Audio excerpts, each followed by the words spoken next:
जर तुमच्या घरातही लहान बाळ असेल तर आजचा व्हिडिओ हा खास तुमच्यासाठी आहे।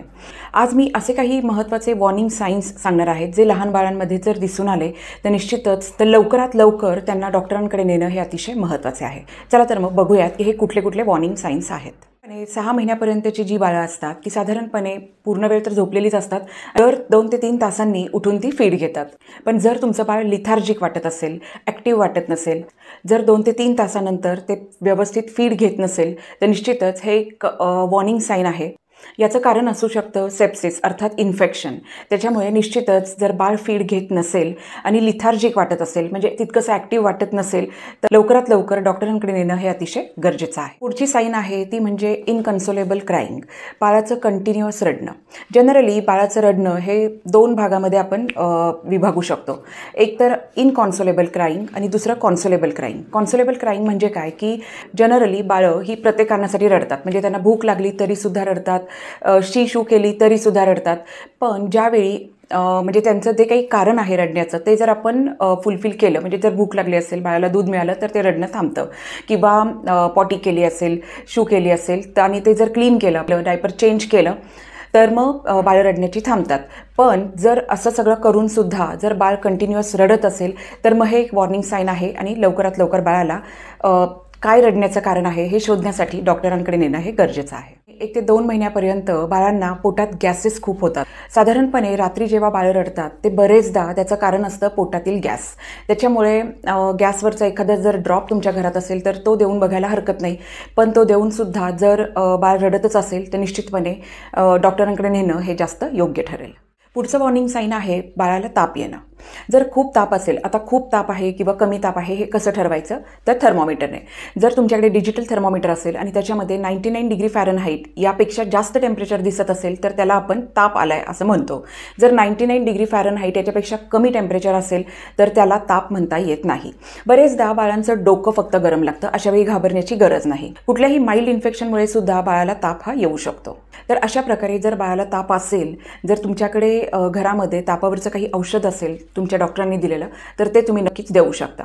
अदरवाईज जास्त रिस्क न घेता डॉक्टरांकडे नेणं हे कधीही योग्य ठरेल।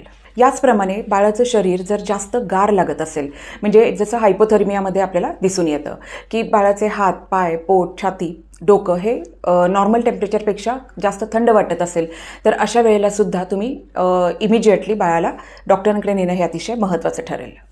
पुढचं अतिशय महत्त्वाचं आणि कॉमनली दिसून येणारं साईन आहे ते म्हणजे बाळाला दम लागणं।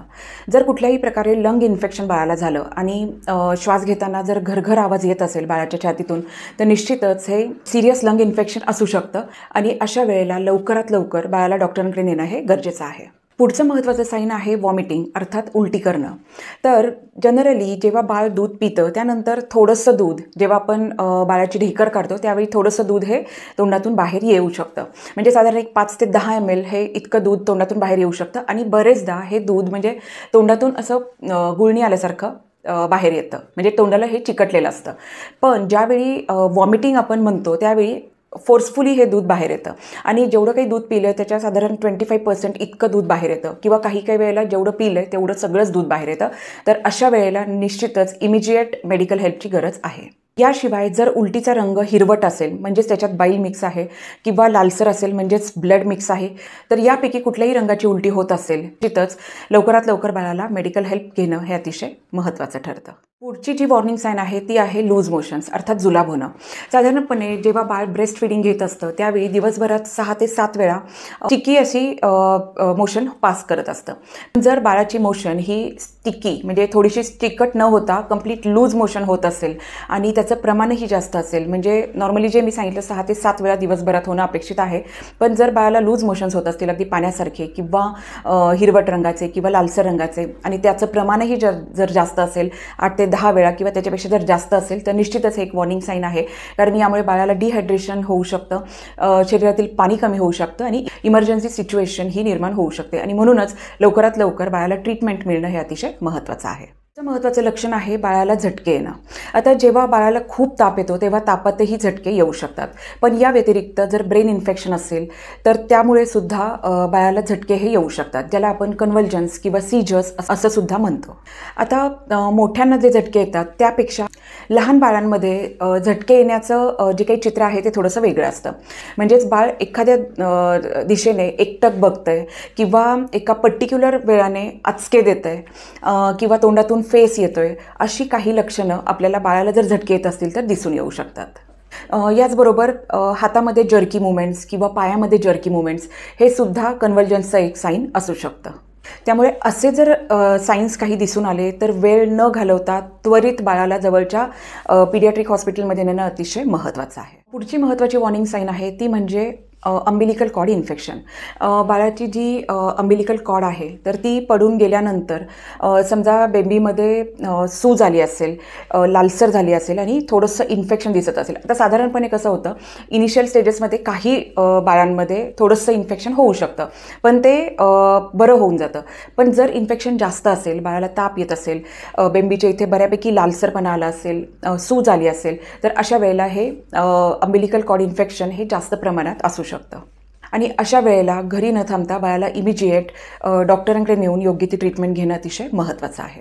पुढचं महत्त्वाचं वॉर्निंग साईन आहे ते म्हणजे बाळाच्या स्किनचा जो कलर आहे तो येल्लोइश होणं किंवा ब्लूइश होणं.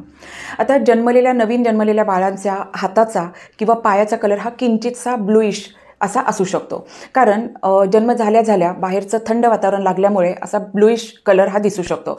पण हळूहळू एक दिवसभरामध्ये किंवा साधारणपणे 24 तासामध्ये तो पूर्णपणे नॉर्मल रेडिश किंवा पिंकिश होऊन जातो.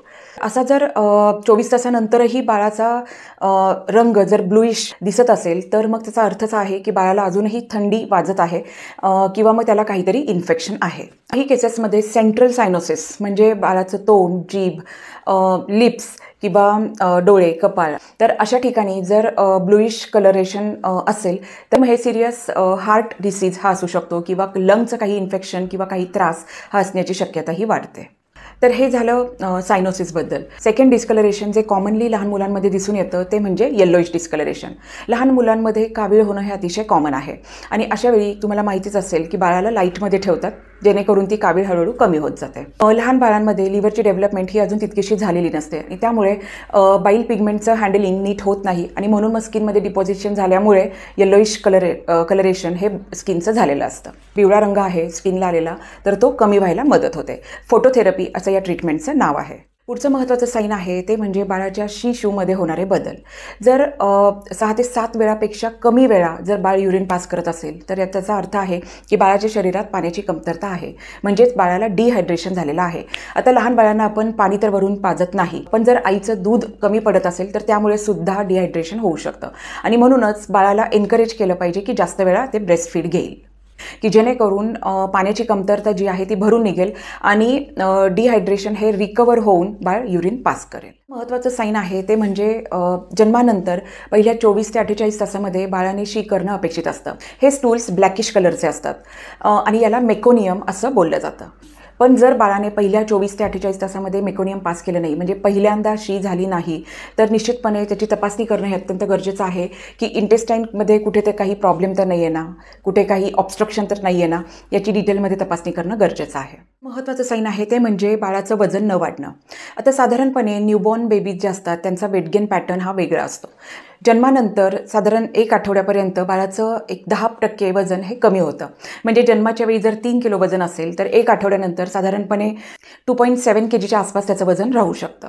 पण त्यानंतर मात्र कंटिन्युअसली बाळाचं वेट गेन हे दिसून येतं. तर असं हे वेट लॉस होणं पहिल्या आठवड्यामध्ये हे नॉर्मल आहे. पहिल्या आठवड्यानंतर पुन्हा मग 2 ते 4 आठवड्यापर्यंत पुन्हा त्याचं जन्माच्या वेळी जे वजन असेल तितकं वेट गेन हे होऊन जातं किंवा कदाचित त्यापेक्षा जास्तही वेट गेन हे होऊ शकतं. आणि म्हणूनच जर व्यवस्थितपणे ब्रेस्ट फीडिंग घेऊन सुद्धा जर बाळाचं वजन वाढत नसेल तर मग काही प्रॉब्लेम आहे का, काही त्रास आहे का, याची व्यवस्थितपणे तपासणी होणं गरजेचं आहे. तर हे झाले काही महत्त्वाचे सायन्स की ज्याकडे लक्ष देणं हे अतिशय महत्त्वाचं आहे. जर यातले कुठलेही सायन्स तुम्हाला जर दिसून आले तर निश्चितच लवकरात लवकर तुम्ही जवळच्या डॉक्टरांकडे आपल्या बाळाला नेऊन योग्य ती तपासणी करून योग्य ती ट्रीटमेंट घेणं हे अतिशय गरजेचं ठरतं. आशा करते तुम्हाला हा व्हिडिओ आवडला असेल. भेटूयात पुन्हा एकदा अशाच एका नवीन आणि सायंटिफिक व्हिडिओमध्ये. Till then stay happy, stay healthy. Thank you.